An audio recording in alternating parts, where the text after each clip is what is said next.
नित करहि राम पद पूजा, राम भरोसे हृदय नहीं दूजा। कन्या राशि के जो जातक हैं फरवरी महीने में 2024 में तीन तीन ग्रह चेंज हो रहे हैं। मंगल महाराज जी 6 फरवरी को चेंज हो रहे हैं, 12 फरवरी को शुक्र महाराज जी चेंज हो रहे हैं, 14 फरवरी को सूर्य महाराज जी चेंज हो रहे हैं। तो तीन तीन ग्रह चेंज हो रहे हैं। साथ ही साथ आपकी कुंडली में जो पंचमेश है वहाँ पे क्या क्या परिवर्तन होने जा रहा है। आपके जो भाग्य का स्थान है वहाँ पे कौन कौन से ग्रह बैठे हुए हैं, उनसे क्या आपको लाभ मिलने जा रहा है। जो आपका लग्न है वहाँ पे कौन से ग्रह बैठे हुए हैं। साथ ही साथ केतु महाराज जी आपके ऊपर कौन सी दृष्टि रखे हुए हैं, राहु महाराज जी किस स्थान पे स्थगित हैं, उनसे क्या क्या लाभ मिल रहा है, क्या क्या हानि मिल रही है, ये सारी चर्चाएँ मैं इस वीडियो में करने जा रहा हूँ। जय श्री महाकाल। मैं राहुल तिवारी आप सभी का आपके अपने इस चैनल में हृदय से स्वागत करता हूँ। दोस्त 2024 में फरवरी के महीने में जो मैंने बताया आपको कि तीन तीन राशियाँ तीन तीन ग्रह जो हैं वो चेंज हो रहे हैं। कुंडली का जो प्रथम भाव है लग्न का, वहाँ पे केतु महाराज जी विद्यमान है। कुंडली का जो दूसरा भाव है धन का भाव है, वहाँ पे चंद्रमा विद्यमान है। और साथ ही साथ जो आपका चतुर्थ भाव है भूमि का भाव है, वहाँ पे आपका शुक्र और मंगल जी विद्यमान है। कुंडली का जो 5वां भाव है वहाँ पे सूर्य और बुध महाराज जी विद्यमान है। कुंडली का जो 6ठा भाव है वहाँ पे शत्रुहंता योग बनाते हुए शनि महाराज जी विद्यमान है। और जो कुंडली का 7वां भाव है वहाँ पे राहु महाराज जी विद्यमान है। और जो कुंडली का 8वां भाव है मृत्यु का भाव है, वहाँ पे आपके गुरु महाराज जी विद्यमान है। तो ये आपकी 2024 फरवरी में कुंडली है। अब किसका क्या रिजल्ट जाता है, वैसे मैं आपको बता दूं कि आप 29 रुपये का जो ज्वाइन होता है, हमारा जो परिवार है, आप 29 रुपये का जो हमारा सबसे लोवेस्ट चार्ज है, आप उसे पे करके आप हमसे ज्वाइन हो सकते हो। हमारा जो परिवार है आप उसमें जुड़ सकते हो। और आपका जो पर्सनली कुंडली है, जो आपका पर्सनल कुंडली है, हम उसे देख के आपका जो पर्सनल समस्या है हम उसे देख के आपको बताने का प्रयास करेंगे। आप हमारा यदि जो परिवार है आप उसे ज्वाइन करते हैं तो ज़रूर हम आपसे कोशिश करेंगे कि ज़्यादा से ज़्यादा बेहतरीन तरीके से आपसे मैं जुड़ सकूं और आपका जो भी कार्य है उसमें ज्योतिष कितना मदद कर सकता है वो बताने का प्रयास करूंगा। कन्या राशि की जो जातक है फरवरी महीने में पहले भाव में ही लग्न में आपके केतु महाराज जी विद्यमान है। इससे क्या होगा कि आपके मन में भय थोड़ा सा उत्पन्न होगा। भय का मतलब होता है कि आपके मन में होगा कि मैं ये कर पाऊंगा कि नहीं कर पाऊंगा। अनावश्यक आप किसी वस्तुओं का उपयोग कर सकते हैं। किसी भी दवाई का यूज करने से पहले आप थोड़ा सा सतर्क रहिएगा। अनावश्यक दवाई का उपयोग मत करिएगा। आपके मन में जो बार बार ये घबराहट हो रही क्या ये रोग मेरे में है कि नहीं है, रोग को लेके आपके मन में जो धारणा होगी वो बहुत ज़्यादा तीव्र हो जाएगी।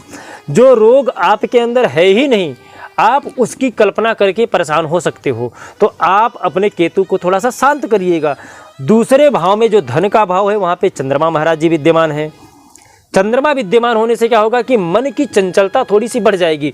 वैसे 2.5 दिन में चंद्रमा चेंज हो जाते हैं, लेकिन शुरुआती तौर पे यदि चंद्रमा आपको परेशान कर सकते हैं तो वहाँ पे आपका जो मन है थोड़ा सा आप अपने आप को स्थिर रखने की कोशिश करिएगा। चतुर्थ भाव जहाँ पे वहाँ पे शुक्र और मंगल विद्यमान है। शुक्र महाराज जी 12 फरवरी को वहाँ से मूव करेंगे, मंगल महाराज जी 6 तारीख को वहाँ से मूव करेंगे। 6 तारीख तक मंगल महाराज जी बैठ के आपके भूमि विवाद को सलटा रहे हैं। 12 फरवरी तक शुक्र महाराज जी वहाँ पे बैठ के आपके ऐशो आराम में वृद्धि कर रहे हैं। साथ ही साथ जब ये मूव करके आपके पंचम भाव में चले जाएंगे, जैसे ही मंगल आपके पंचम भाव में जाएगा आपके भाग्य में 4 चांद लग जाएंगे। वहाँ से आपकी स्थिति सुधरना शुरू हो जाएगी।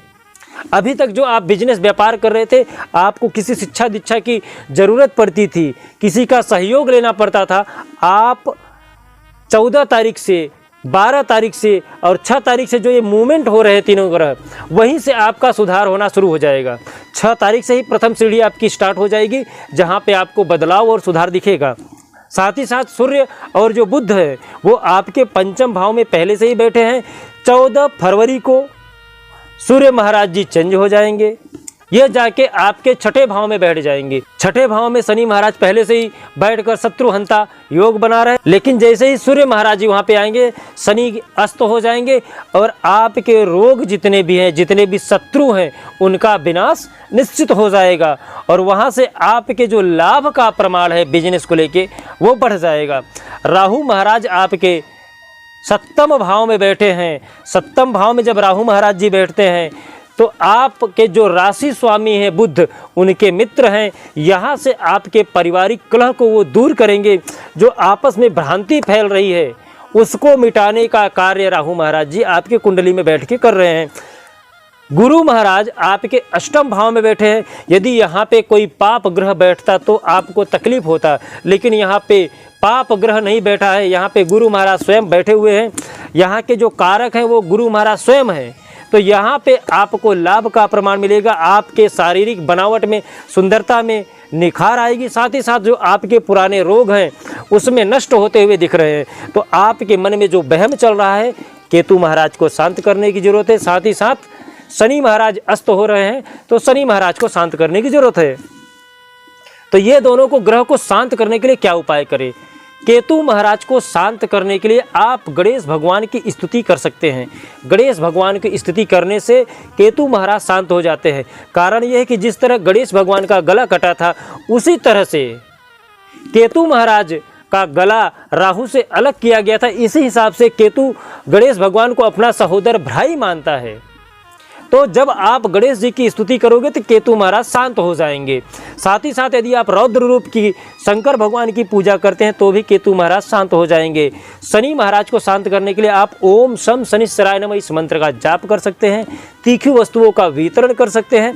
साथ ही साथ आप हनुमान चालीसा का पाठ कर सकते हैं, सुंदर कांड का पाठ कर सकते हैं।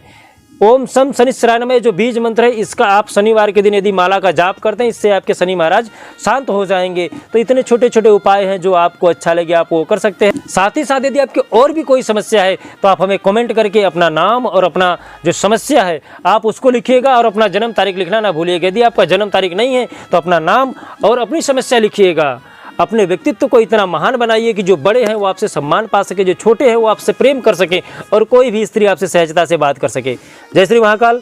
आपका दिन शुभ हो, मंगल हो, स्वस्थ रहे, मस्त